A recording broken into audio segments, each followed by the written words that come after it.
Hello students, solution chapter number 2 having three section, one that is concentration, second Henry and Raoult's law and third is colligative properties.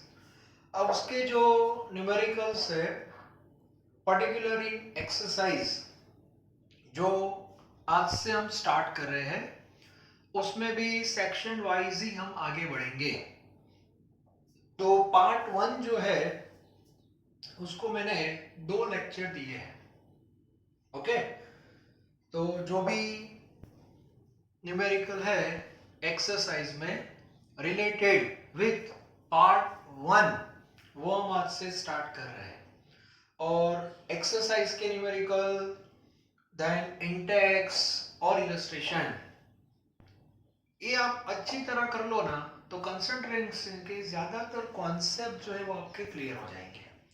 उससे पहले मैंने concentration की total 10 method है। We know there are 10 methods to represent concentration. In each method you must have knowledge about its definition, its formula and meaning. जो मैंने last में conclusion आपको बताया था वो बहुत इंपॉर्टेंट है। ओके, वो क्लियर होना चाहिए। उसके बाद हमारा जो ट्राइंगल है that is quantity triangle, mass volume mole, उसको कैसे घुमाना है, कब किसको किस में कन्वर्ट करना है, उसमें हमें मीडिएटर कौन बनेगा, कौन हमको हेल्प करेगा, वो क्लियर होना चाहिए। मास और वॉल्यूम में डेंसिटी मीडिएटर बनती है, मास और मोल में मोलर मास। तो सारी फॉर्मूला जो है वो आपकी क्लियर होनी चाहिए। ओके, तो आज से हम स्टार्ट करते हैं। तो आपका काम मैंने आसान कर दिया है थोड़ा। तो एक्सरसाइज के जो भी न्यूमेरिकल है वो यहाँ पे मैं करवाऊंगा, क्लियर। और जो इंटेक्स रहते हैं, जो इलस्ट्रेशन है, वो सब आपको करना है। पार्ट 2 और पार्ट 3 तो ऑलमोस्ट हमारा हो गया है।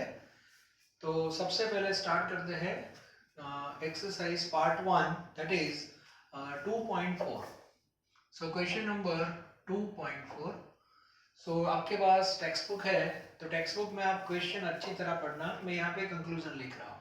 ओके, तो केमिस्ट्री की जो लैब है उसमें ये बॉटल है जो नॉर्मली प्रैक्टिकल में यूज होती है। और ये जो बॉटल है that is solution of concentrated nitric acid. और इसका जो कंसंट्रेशन है that is given in terms of W by W, it means by mass। In future आपको by mass ऐसा लिखा है तो आपको समझना है W by W।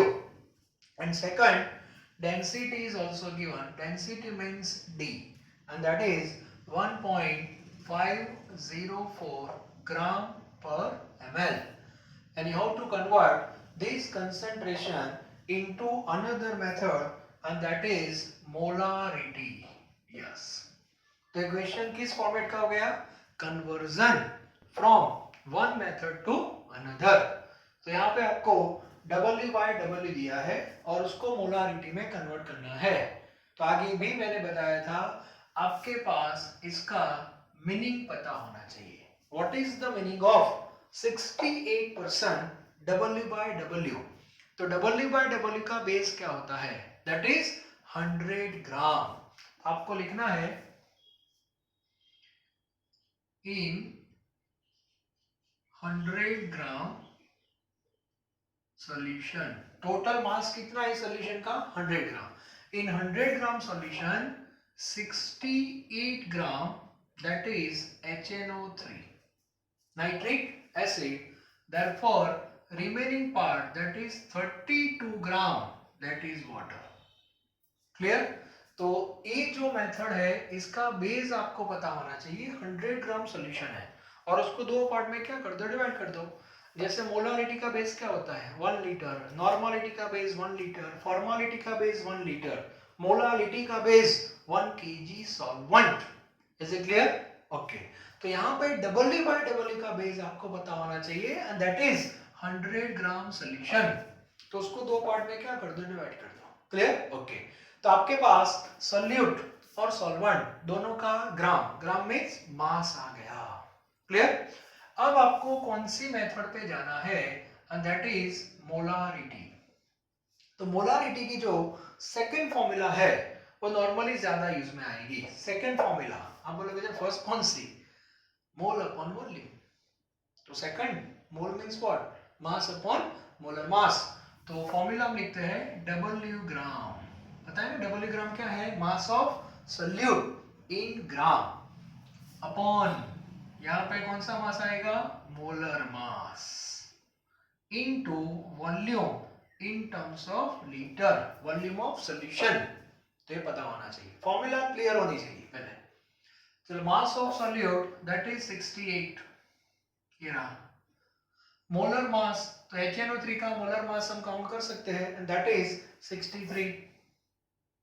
अब हमारे पास एक क्वांटिटी नहीं है and that is volume of solution. हमारे पास सॉल्यूशन जो है इसका वॉल्यूम नहीं है, यस ये वॉल्यूम, क्लियर। यहाँ पे हम क्या लिखते हैं, दैट इज मास, और यहाँ पे मोल, यस। तो हमारे पास वॉल्यूम नहीं है but we have 100 gram and that is mass. तो आपके पास मास है और वॉल्यूम नहीं है, तो मीडिएटर कौन बनेगा, दैट इज डेंसिटी।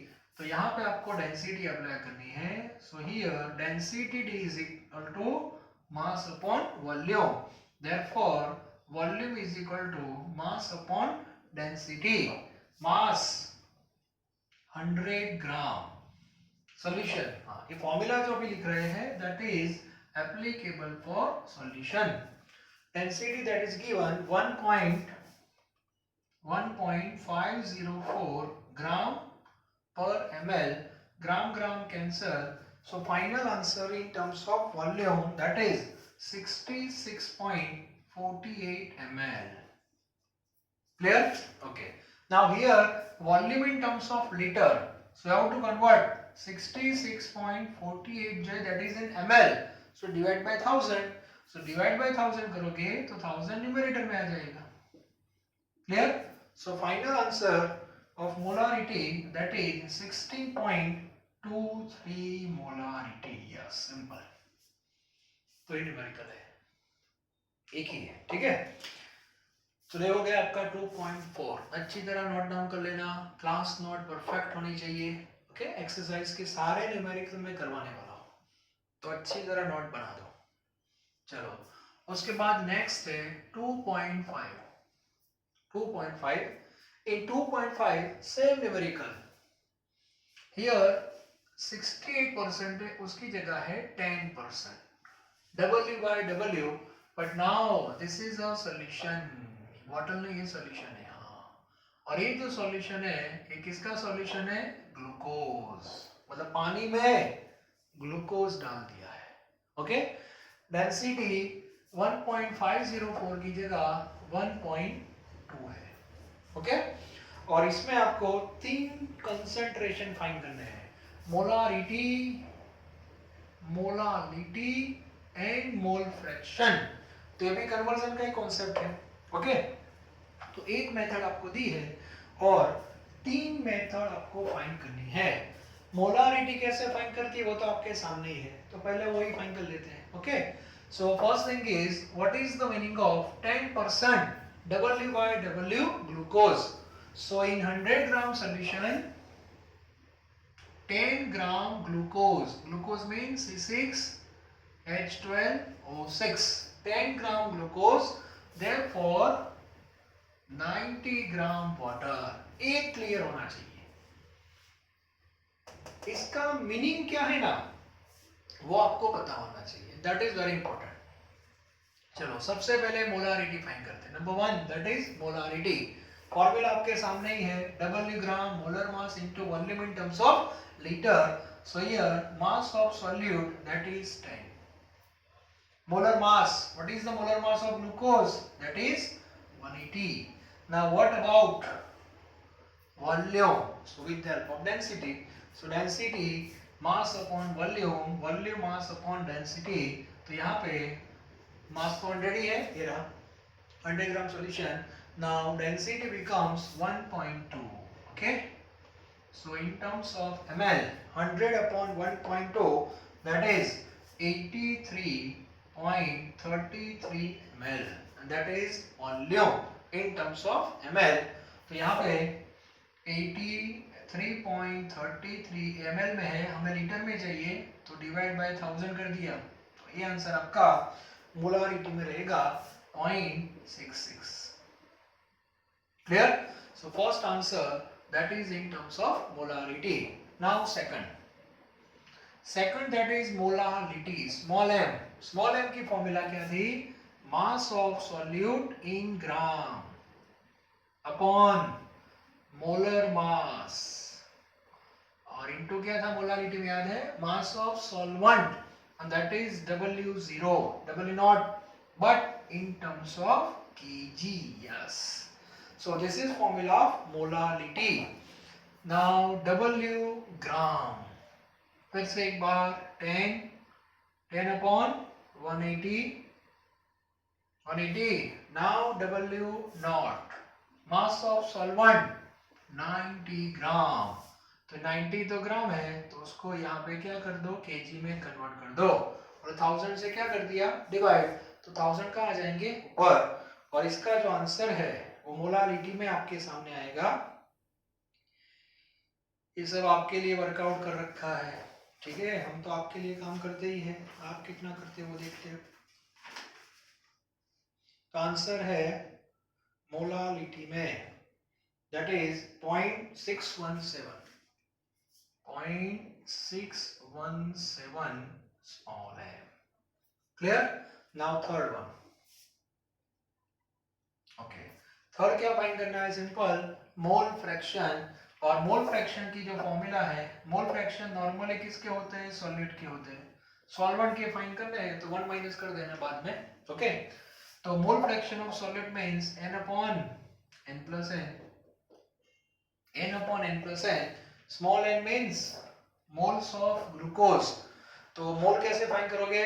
तो मास को मोल में क्या कर दो, convert, mass upon molar mass. तो ग्लूकोज का मास है 10, तो 10 को आपको 180 से डिवाइड करना पड़ेगा, तो मोल हो गए. नीचे फिर से 10 upon 180 plus capital N that is moles of water. तो वाटर का मास कितना है? 90 बाय 18, तो मोल आ गए. और ये जो आंसर आएगा आपका वो मोल फ्रैक्शन का होगा, and that is 0.0109. And mole fraction that is unitless. तो गलती से यूनिट मत लिखना सर, मोल ऐसे मत लिखना, ठीक है. तो ऐसे हम फाइंड कर सकते हैं, मतलब इसमें W/W है, तो मोलारिटी, मोल फ्रैक्शन, ये सब आप फाइंड कर सकते हो. डेंसिटी की जरूरत क्यों पड़ी? Because of molarity. यदि आपको मोलारिटी फाइंड नहीं करनी है तो मोल फ्रैक्शन और मोलारिटी में डेंसिटी की कोई जरूरत नहीं है. उसका रीजन क्या है? ये तीनों जो मेथड है, W/W, मोलारिटी और mole fraction, all three depend on mass and मोल. जो वॉल्यूम बेस्ड नहीं है, इसीलिए एक भी फॉर्मूला में देखो वॉल्यूम की कोई जरूरत नहीं. ये तो मोलारिटी फाइंड करना था, इसीलिए यहाँ पे वॉल्यूम आ रहा है, और हमारे पास वॉल्यूम नहीं था, इसीलिए डेंसिटी यहाँ पे हेल्पफुल है. तो डेंसिटी जब आपके पास है तो उसका यूज कैसे करना है वो पता होना चाहिए. ज्यादातर स्टूडेंट डेंसिटी देख के घबरा जाते हैं, ये क्या हो जाएगा? कुछ नहीं, mass to volume, volume to mass. Okay, इसके बाद जो 2.6 है वो थोड़ा लेंथी है, तो उसको हम नेक्स्ट लेक्चर में कवर करेंगे, क्योंकि वो टाइम कंज्यूमिंग है और न्यूट्रलाइजेशन का पूरा कॉन्सेप्ट है उसमें. अभी हम बात करेंगे, उसको स्किप करते हैं, नेक्स्ट लेक्चर में 2.6 होगा. अब बात करते हैं 2.7, वो भी इंपॉर्टेंट है. 2.7 पढ़ो, टेक्स्ट बुक आपके पास है. 2.7 में क्या लिखा है आप पढ़ सकते हो, जैसे क्लास में होते हो तब भी पढ़ते हो, अभी पढ़ो. 2.7 क्या लिखा है? ओके, तो 2.7 में दो सॉल्यूशन को मिक्स करना है. 2.7, ओके. द फर्स्ट सॉल्यूशन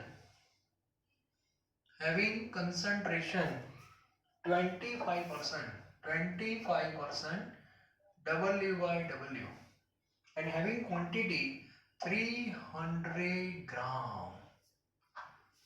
देखो मान लो कि ये नहीं दिया है आपको, दो क्वांटिटी अज्यूम करनी पड़ेगी 100 ग्राम, लेकिन यहाँ पे क्वांटिटी भी है और क्वालिटी भी है।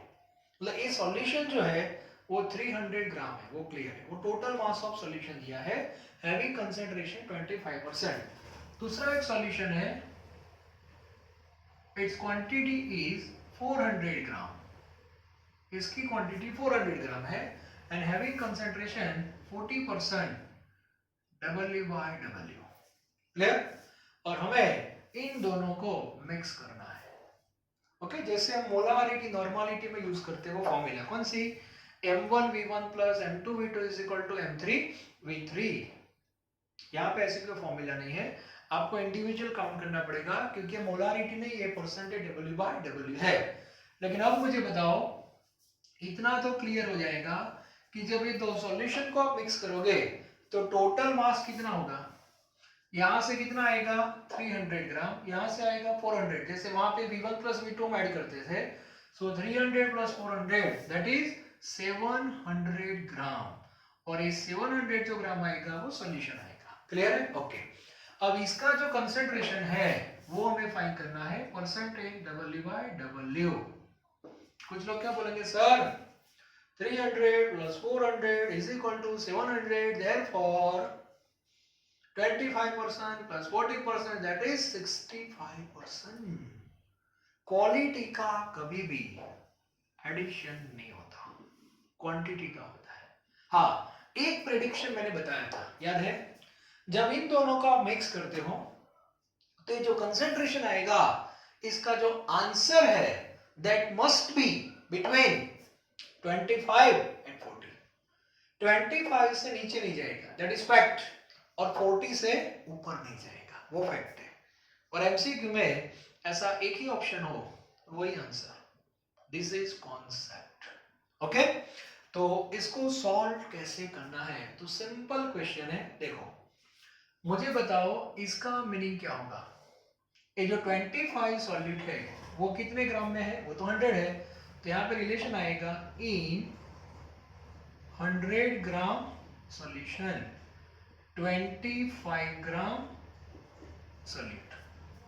25% है विथ रिस्पेक्ट टू 100 ग्राम, तो ये जो 25 ग्राम है वो तो 100 के बेस पे है। अब हमारे पास तो सॉल्यूशन कितना है, 300 ग्राम है, तो उसमें कितना ग्राम होगा, सो 300 into 25 divide by 100, it means 75 gram solute. Clear?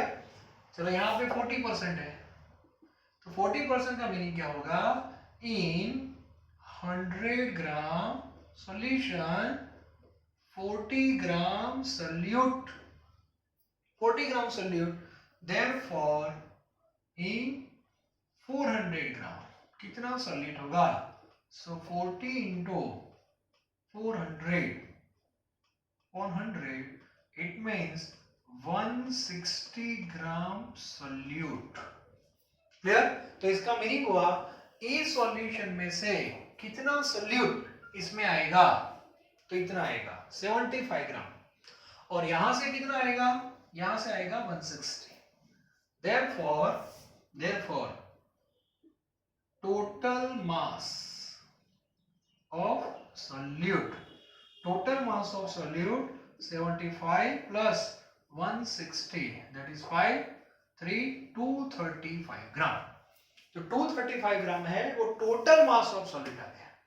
तो मास ऑफ सॉल्यूट 235 और मास ऑफ सॉल्यूशन 700, तो 700 में इतना तो 100 में कितना, डायरेक्ट आंसर आ जाएगा। और डायरेक्ट में लिखना है तो हमारे पास फॉर्मूला तो है ही, परसेंटेज W/W। इसकी फॉर्मूला क्या है, मास of solute upon mass of solution into 100। Mass of solute 235, mass of solution that is 700 into 100, so 235 divided by 7 and that is 33.57% W/W। और मैंने बताया था आपका ये जो आंसर है that must be between 25% and 40% इन दोनों के बीच में ही आएगा. So this question is very very important. Clear? Okay. Now next 2.8. 2.8 भी बहुत सिंपल है. देखते जाओ न्यूमेरिकल 2.8 में क्या लिखा है. पहले स्टोरी है थोड़ी. क्वेश्चन तो सिंपल ही है, लेकिन आगे वो लोग थोड़ा सॉल्यूट है उसको आइडेंटिफाई करते हैं. सॉल्यूट थोड़े टिपिकल होते हैं एनसीईआरटी की टेक्स्ट बुक में, और हमारी जो स्टेट बोर्ड की बुक होती है उसमें सॉल्यूट होता है, बहुत सिंपल होता है, NaOH HCl like this. Okay. यहाँ पे है इथिलीन ग्लाइकोल. यस 2.8. ओके. और इथिलीन ग्लाइकोल जो है that is 222.6 gram. Ethylene glycol, sorry ethylene glycol क्या है, that is ethane 1,2 ethane 1,2 diol, that is IUPAC. Okay. CH2 और यहाँ पे OH. So molecular formula that is MF(C2H6O2). Carbon कितने? 2, hydrogen 4, sorry 6 और ऑक्सीजन. तो ये मोलेक्युलर फॉर्मूला है. क्लियर? और इसको डिसॉल्व करना है प्लस किसमें डालना है? पानी में. तो पानी कितना है? 200 ग्राम वाटर. तो मुझे बताओ इन दोनों को आप दोनों का मास दिया है, individual mass of solute as well as mass of solvent. तो इन दोनों को आप ऐड कर सकते हो.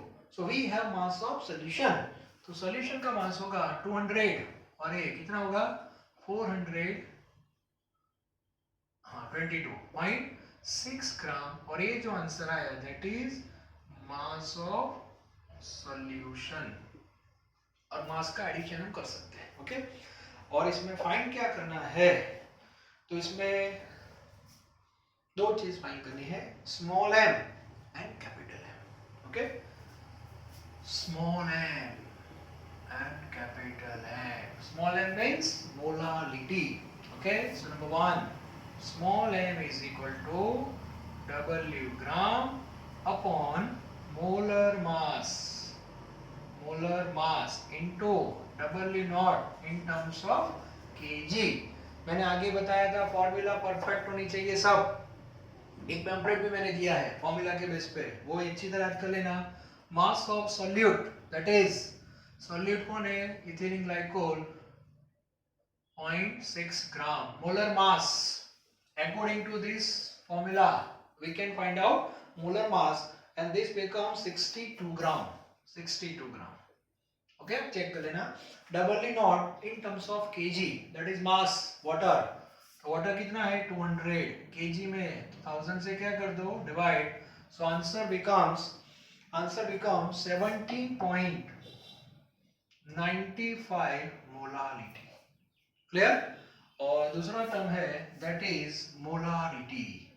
मोलारिटी में minor change, mass of solute नीचे मोलर मास और यहाँ पे volume in terms of litre. Mass of solute से 222.6, molar mass 62. Now how can you find out volume? आपको तो यहाँ पे वॉल्यूम चाहिए, आपके पास वॉल्यूम तो कहीं दिखता नहीं है, लेकिन हमारे पास मास है. तो इसका मीनिंग हुआ इसकी डेंसिटी होनी चाहिए. तो डेंसिटी आपको दी है, क्यों टेंशन मत लेना. Mass upon volume, therefore volume is equal to mass upon density. Mass 422.6 gram total mass solution. Density that is 1.072 gram per ml. So final answer in terms of ml 394.21 ml. यहाँ पे 394.21 divide by 1000. So answer of molarity that is 9.1076 molarity. Clear? बहुत simple है. Solute है वो ethylene glycol है, तो उसके formula आपको पता होनी चाहिए, तभी आप मोलर मास फाइंड कर सकते हो. मतलब हर एक चैप्टर का कहीं ना कहीं थोड़ा कनेक्शन होता है। आपको न्यूमेरिकल आता है लेकिन इथिलीन ग्लाइकोल के फॉर्मूला ही पता नहीं है तो आप गए, क्योंकि दोनों फॉर्मूला में मोलर मास चाहिए। क्लियर? तो ये कॉन्सेप्ट आपका क्लियर होना चाहिए। उसके बाद 2.9 that is based on ppm and ppm means parts पर मिलियन, तो उसके बेस पे एक न्यूमेरिकल है वो भी देख लेते हैं। 2.9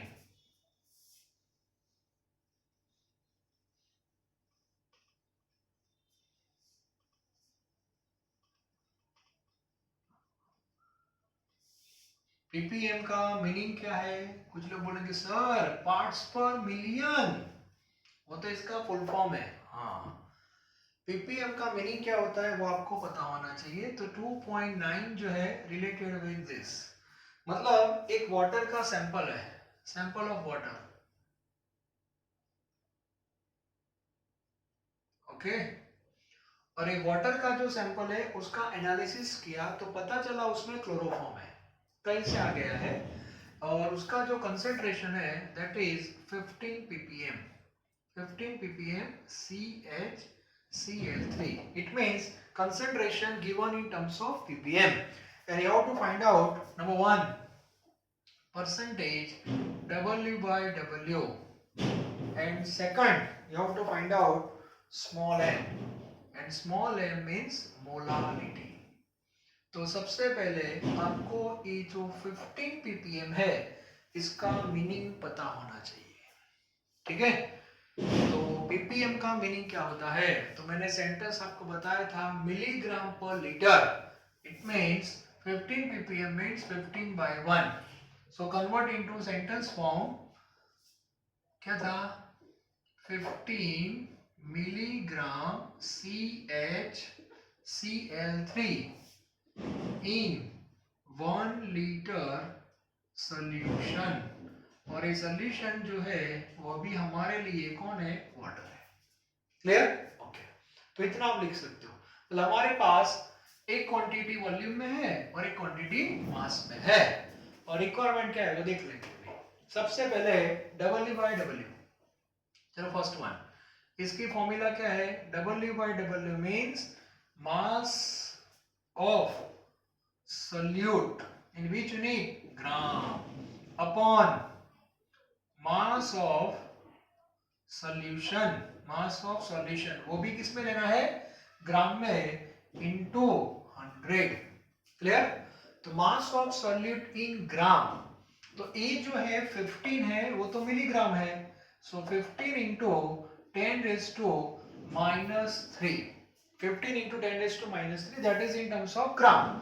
नाउ मास ऑफ सॉल्यूशन, तो एक्चुअली मास ऑफ सॉल्यूशन है वो सॉल्यूट और सॉल्वेंट का एडिशन है, लेकिन यहाँ पे आप देखो 15 मिलीग्राम है, तो एक सिंपल मैं आपको बताऊं, और वाटर 1 लीटर है, 1 लीटर का मीनिंग होगा 1 kg, 1 kg क्यों? वाटर की डेंसिटी 1 है, और 1 kg मीन्स 1000 ग्राम। तो मुझे बताओ, बहुत सिंपल है, मास ऑफ सॉल्यूशन का मीनिंग होगा कि जो 1000 है उसमें इतना ऐड करना है। अब 1000 ग्राम में इतना मिलीग्राम आप ऐड कर दो तो क्या फर्क पड़ेगा? Mass of solution that is 1000 plus 15 into 10 raise to -3, तो इसको क्या कर दो? निग्लेक्ट कर दो, क्योंकि ज्यादा कुछ है नहीं, तो 1000 ग्राम में लिखते हैं यहाँ पे, चलो ओके, और इंटू 100, कट हो गया, तो आपका आंसर रहेगा 15 इंटू 10 रेज टू -4, और स्टैंडर्ड फॉर्म में लिखना है 1.5 के फॉर्म में लिखना है, तो 10 raise to -3 percentage W by W, तो इस बेस पे आप फाइंड कर सकते हो। Clear? Now second one that is molarity. अब मोलारिटी में भी सेम फॉर्मूला, W ग्राम अपॉन मोलर मास, और मोलर मास जो है उसको W0 kg से मल्टीप्लाई कर दो, फिर से mass of solute in gram that is 15 into 10 raise to -3 in terms of gram, molar mass, तो इसका फाइंड करना पड़ेगा, तो कार्बन 12, हाइड्रोजन 1 और 30.5 इंटू 3 करना पड़ेगा, तो मोलर मास जो है आपका 119.5 रहेगा, तो यहाँ पे 119.5, और डबल ई नॉट केजी में लेना है, वाटर केजी में है, ये रहा 1 केजी रहेगा, सिंपल। तो डायरेक्ट मोलारिटी का आंसर आपको मिल जाएगा एंड दैट इज 1.25 into 10⁻⁻⁴। बहुत सिंपल है। बस आपको फॉर्मूला पता होनी चाहिए, फॉर्मूला में जो टर्म है वो यूनिट के साथ पता होने चाहिए। सॉल्यूट है, सॉल्वेंट है, सॉल्यूशन है, मास है, वॉल्यूम है, क्या है वो पूरा क्लियर होना चाहिए, और उसको कन्वर्ट कैसे करते हैं वो पता होना चाहिए, और ये जो मेथड है उसका मीनिंग ये मेन है। क्लियर? ओके। तो इतने क्वेश्चन 2.9 तक है, आगे वाले जो न्यूमेरिकल होते हैं उसमें है। अब कुछ कंसंट्रेशन के न्यूमेरिकल पीछे भी थोड़े दिए हैं, तो उसको मैं भी साथ में ले रहा हूँ। 2-3 अभी सॉल्व कर देते हैं, बाकी जो रह गए वो नेक्स्ट लेक्चर में, ठीक है? और वो इजी है, वो मैं करवा देता हूँ आपको।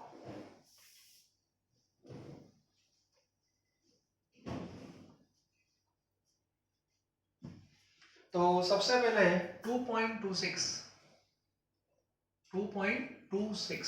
बहुत सिंपल है, छोटे छोटे न्यूमेरिकल है। आपको एक सैंपल दिया है और ये जो सैंपल है उसमें Na+ है, सोडियम आयन कितना है 92 ग्राम है, 92 ग्राम, यस, Na+ इन 1 kg वाटर और सॉल्यूशन, ठीक है? और आपको फाइंड करना है इसकी मोलारिटी, बस सिंपल। डेंसिटी दी है लेकिन उसकी कोई जरूरत नहीं है। सो मोलारिटी की फॉर्मूला लिखो, W ग्राम, ओके, उसके बाद molar mass, then W not in terms of kg, okay, W 92, molar mass Na 23 और W0 kg में 1, सिंपल, तो आंसर आ जाएगा 4, ओके, सिंपल ही है। उसके बाद 2.27 हमने इक्विलिब्रियम चैप्टर पढ़ा है, उसमें आपको KSP दिया है, KSP of CUS that is given 6 into 10⁻⁻⁶, और आपको फाइंड करना है maximum concentration in terms of molarity. और मैंने जब आपको इक्विलिब्रियम चैप्टर पढ़ाया था तब बताया था मैंने मैक्सिमम कंसंट्रेशन का मीनिंग क्या होता है। मैक्सिमम कंसंट्रेशन मींस सॉल्युबिलिटी, दोनों का मीनिंग सेम है। मतलब आपको सॉलिड को सॉल्वेंट डालना है, जितना हो सके उतना डालते जाओ। अब एक सैचुरेशन पॉइंट आ जाएगा, उसके बाद वो डिसॉल्व नहीं होता, मतलब उसका कंसंट्रेशन मैक्सिमम हो जाएगा। और मैक्सिमम कंसंट्रेशन जब सॉलिड अचीव करता है, that point is known as solubility. तो सॉल्युबिलिटी को मैक्सिमम कंसंट्रेशन बोल सकते हो। तो इन लोगों ने क्लियर किया है कि आपको पता है कि नहीं। तो क्वेश्चन में आप देखो मैक्सिमम कंसंट्रेशन आपको पूछा है और मैक्सिमम मोलारिटी, इट मींस आपको फाइंड क्या करना है, सिंपल सॉल्युबिलिटी। मतलब आपको KSP दिया है और सॉल्युबिलिटी का सिंबल क्या होता है, दैट इज S। तो KSP और S का रिलेशन तो हमने पढ़ लिया, एक बार फिर से देख लो, CUS gives Cu+2 and S-2। तो यहाँ पे कितना सॉल्युबल हुआ, सपोज S 1:1, तो S है और ये भी S है, तो हमने लिखा था KSP is equal to S into S, therefore KSP is equal to S square, therefore S square is equal to 6 into 10⁻⁻⁶, उसका रूट निकालो तो 6 का रूट हो जाएगा आपका 2.45 into 10⁻⁸, that is molarity। Clear? तो इस बेस पे हम सॉल्युबिलिटी फाइंड कर सकते हैं। और एक लास्ट में ले लेता हूं, वो बहुत सिंपल ही है, ये 2.27 था और ये 2.28। इसमें एक सॉल्यूट है एस्पिरिन, एस्पिरिन जो है that is 6.5 gram aspirin, okay. और एस्पिरिन की फॉर्मूला भी दी है, आपको याद रखने की जरूरत नहीं है, C9, that is given C9H8O4, और इसको डिसॉल्व किया है, प्लस किस में डिसॉल्व किया है, 450 ग्राम CH3CN, that is methyl cyanide और एसीटोनाइट्राइल ऐसे भी बोलते हैं। तो डिसॉल्व कर दिया तो टोटल मास कितना होगा, टोटल मास इसे फाइंड कर दो, टोटल मास ऑफ सॉल्यूशन, इन दोनों का addition, that is 456.5 gram. Okay, और आपको फाइंड करना है percentage W/W, that is mass of solute, it means 6.5 upon total mass, that is 456.5 into 100.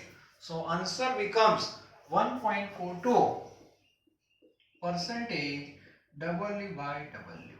Clear? तो ये तीन छोटे छोटे सम है, वो भी आपको पता होना चाहिए, 26, 27 और 28। अभी भी दो सम और हैं और एक आगे वाला सम, तो अभी एक लेक्चर आपका रहेगा कंसंट्रेशन के लिए, क्योंकि ये सेक्शन बहुत इंपॉर्टेंट है। सॉल्यूशन चैप्टर जब स्टार्ट होता है तो उसका फर्स्ट पार्ट होता है कंसंट्रेशन, तो उसके सारे न्यूमेरिकल आपके क्लियर होने चाहिए।